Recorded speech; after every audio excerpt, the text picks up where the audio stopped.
Madam Curie आधुनिक भौतिक विज्ञान के विकास में फ्रांस के क्यूरी परिवार की 2 पीढ़ियों का अत्यंत महत्वपूर्ण योगदान रहा है। विश्व में अभी तक कोई ऐसा परिवार नहीं हुआ जिसकी 2 पीढ़ियों में से 5 ने नोबेल पुरस्कार प्राप्त किए हों। क्यूरी परिवार में 2 बार मैडम क्यूरी को, एक बार इनके पति पियरे क्यूरी को और एक बार इनकी पुत्री आइरीन क्यूरी और उसके पति फ्रैंकरिक जूलियट को नोबेल पुरस्कार से सम्मानित किया गया। इस तथ्य से यह स्पष्ट हो जाता है कि इस परिवार के लोग कितने विद्वान थे और विज्ञान में उनकी कितनी रुचि थी। मैडम क्यूरी का जन्म उन दिनों हुआ जब पश्चिमी देशों में भी स्त्रियों को उच्च शिक्षा ग्रहण करने का अधिकार न था।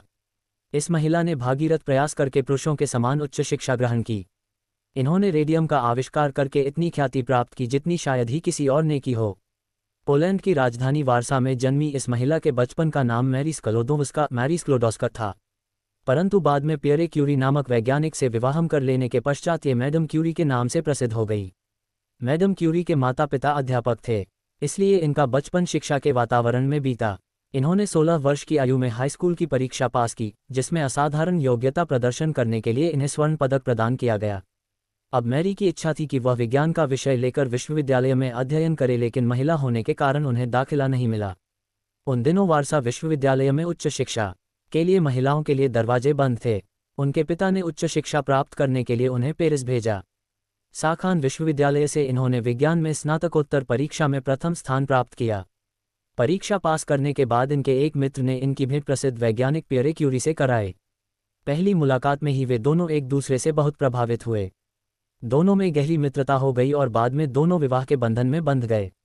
इसी विश्वविद्यालय में मैरी ने रेडियोधर्मिता के आविष्कारक प्रोफेसर बैकरेल की सहायिका के रूप में कार्य आरंभ किया। बैकरेल ने कई वर्षों से कुछ यूरेनियम के टुकड़ों को एक मेज की दराज में रख छोड़ा था।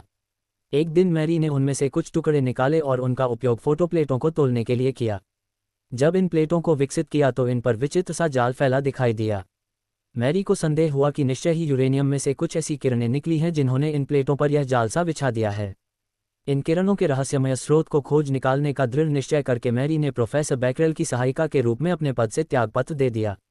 एक रात उसने अपने पति के साथ बैठकर यूरोप का मानचित्र देखा और संदर्भ ग्रंथों से पता लगाया कि बोहेमिया के एक छोटे से नगर में यूरेनियम का एक खनिज पिचब्लेंड मिलता है। क्यूरी दंपति ने वहां की सरकार को एक पत्र लिखा जिसमें उन्होंने 10,000 किलोग्राम पिचब्लेंड बिना मूल्य प्राप्त करने के लिए प्रार्थना की थी। वहां की सरकार ने यह अनुरोध स्वीकार कर लिया और उन्हें पिचब्लेंड प्राप्त हो गया।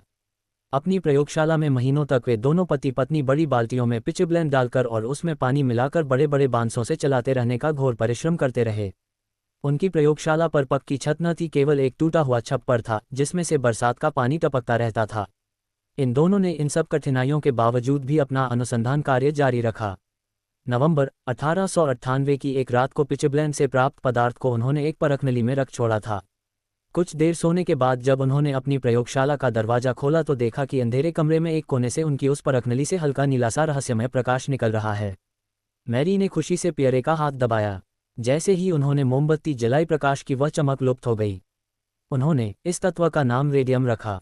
इस कार्य के लिए इन दोनों पति पत्नी को और बैकरेल को सन 1903 का नोबेल पुरस्कार प्रदान किया गया। सन 1911 में मैरी क्यूरी को रेडियम और पोलोनियम प्राप्त करने तथा तत्वों के अध्ययन के लिए रसायन विज्ञान का दूसरा नोबेल पुरस्कार प्रदान किया गया। शादी के 2 वर्ष पश्चात इस दंपति के एक कन्या हुई जिसका नाम आइरेन क्यूरी रखा। ये कन्या भी अपनी मां की भांति ही विज्ञान में असाधारण प्रतिभा वाली थी। इसका विवाह जूलियट क्यूरी से हुआ। इन्होंने सर्वप्रथम कृत्रिम रेडियोधर्मी तत्व बनाने का आविष्कार किया। इसके लिए इन पति पत्नी को संयुक्त रूप से सन 1935 का रसायन विज्ञान का नोबेल पुरस्कार दिया गया।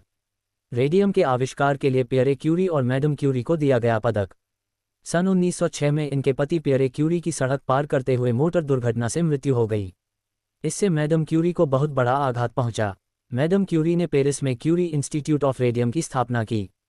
इन्हीं के नाम पर रेडियोधर्मिता की इकाई का नाम क्यूरी रखा गया। क्यूरी को सम्मान प्रदान करने के लिए एक तत्व का नाम क्यूरियम रखा गया। मैरी हृदय की बड़ी दयालु थीं। इन्होंने प्रथम विश्व युद्ध में घायलों की बड़ी सेवा की। इस उपलक्ष्य में अमेरिका की सरकार ने मैरी को कई सम्मान प्रदान किए। मैरी जीवन भर रेडियोधर्मी पदार्थों के संपर्क में रहीं। इससे इनकी आंखें खराब हो चली थीं। इन्हीं विकिरणों से उन्हें रक्त का कैंसर हो गया था। विज्ञान की यह साधिका 4 जुलाई 1934 को संसार से सदा के लिए विदा हो गई। इस महिला ने रेडियम की खोज करके मानवता का जो उपकार किया है उसे निश्चय ही कभी भी भुलाया नहीं जा सकता।